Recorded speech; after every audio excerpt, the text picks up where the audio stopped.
if Nigeria as a country was independent in the sense that it has the capacity to take decisions in the interest of those it calls citizens, and then in which case it has managed to forge together a nation, then we should be celebrating an Independence Day. The idea of an Independence Day is in itself fraudulent.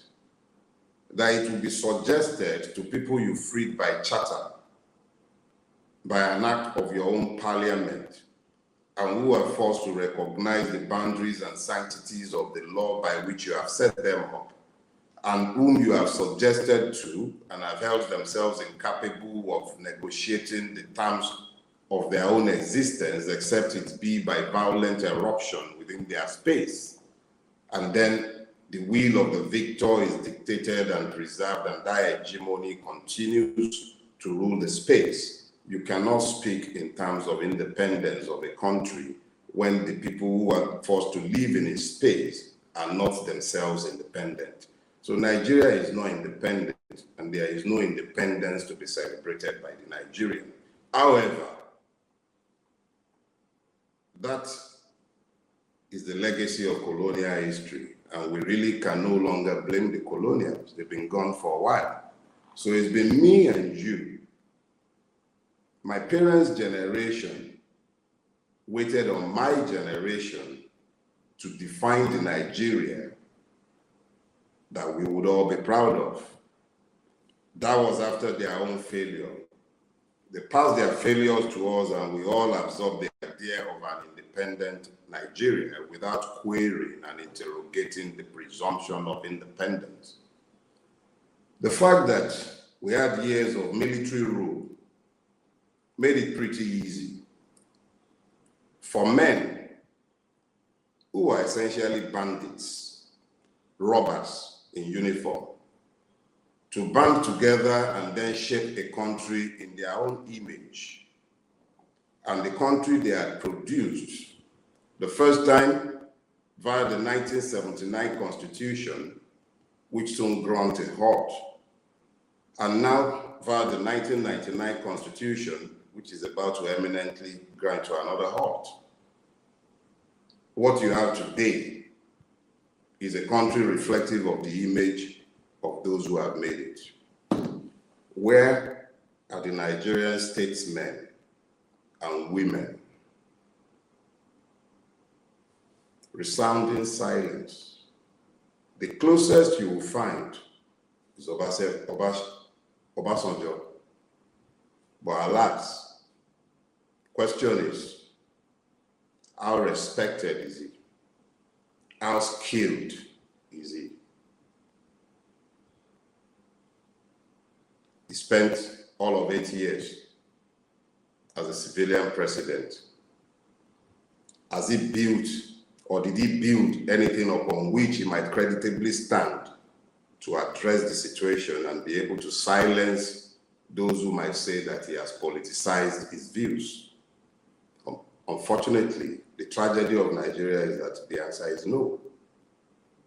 As good as it might be that one agrees with him in this moment, reality is that even though the truth is not valued in the mouth of whoever you might consider even a liar, the unfortunate reality is that as truthful as his words might be in this season, it does not carry the weight it ought to carry if he had had the moral ground upon which to stand. So who are we going to call? Because when you look at the Nigerian Council of State,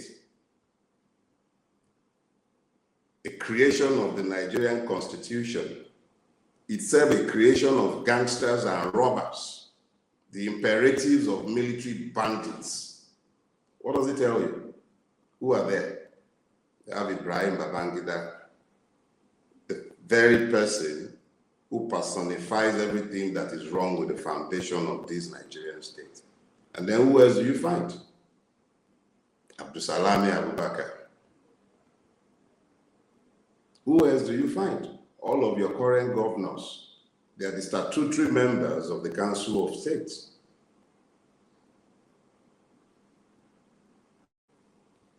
Who do you find? Who is going to speak to the moment we are in, where almost all the institution of state has been compromised?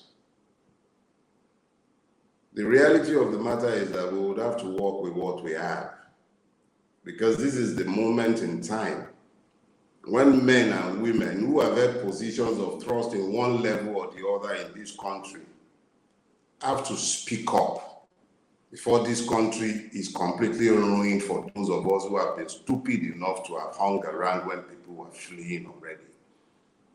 Where, exactly where, are the statesmen and women of this country? Where are they?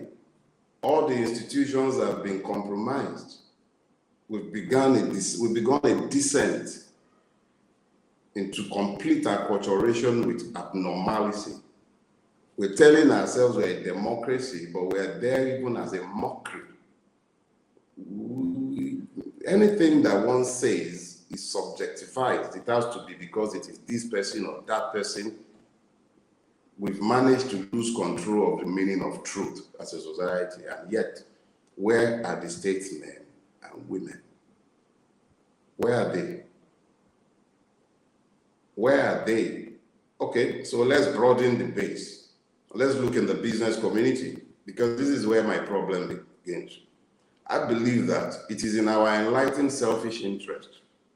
Read me again. Enlightened selfish interest to preserve this country.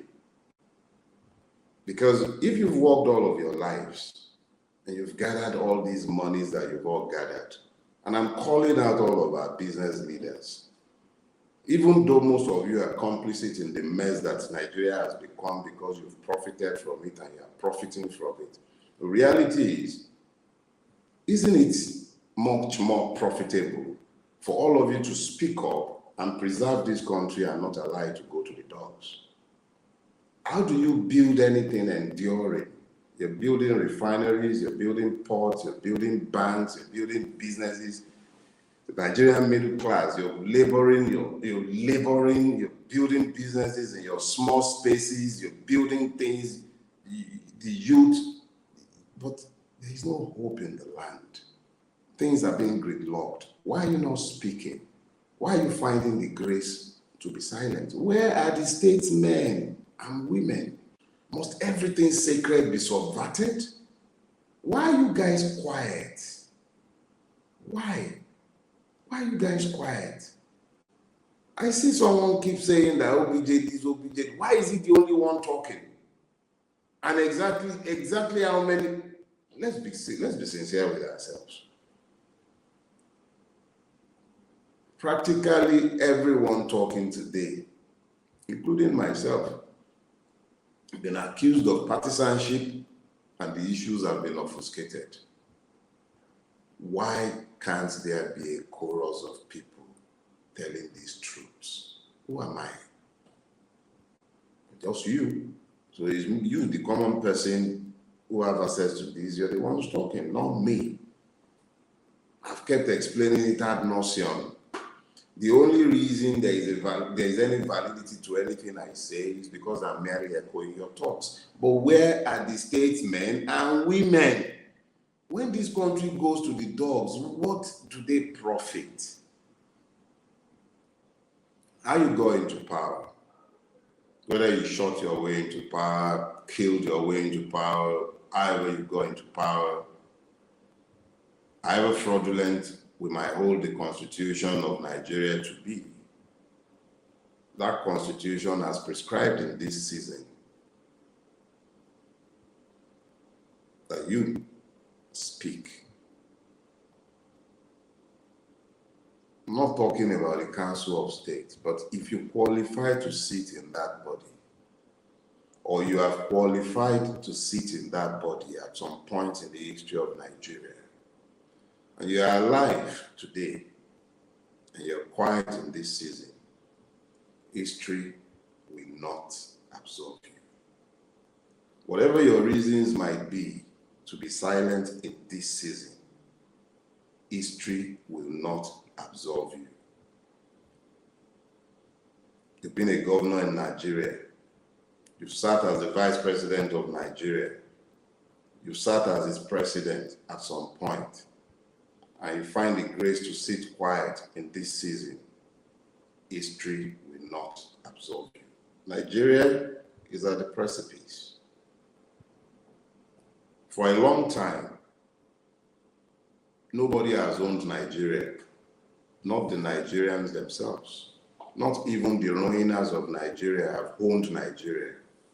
They have ruined Nigeria, and we, the victims of Nigeria, have ignored to own Nigeria. We've been too busy being members of tribes, being members of religion, being members of denominations or sects.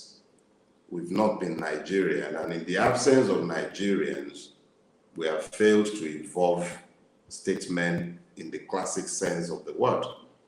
So what we have to manage. And we ourselves will now have to realize that in the absence of the voices of statesmen, we have to rise above the sentiments and address the issues in this season.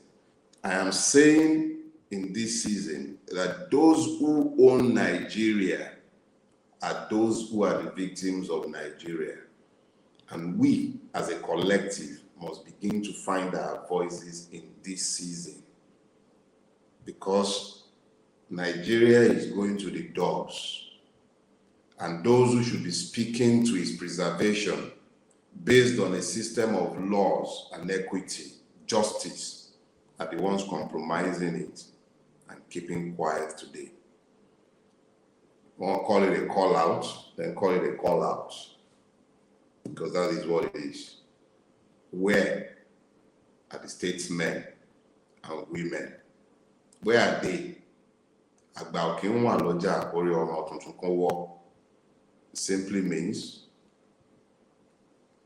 there can be no elders in a space, and then the newborn's head is crooked behind the mother's back.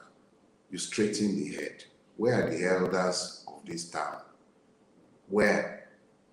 Are we so far gone that there are no elders in this town any longer? Religious?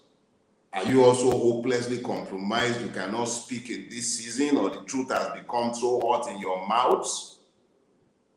Can you not even declare the truth of God in this season? You are behind your pulpits today. How many of you are speaking to the putrefaction of this society, and how many of you are going to speak the truth to power today? Speak.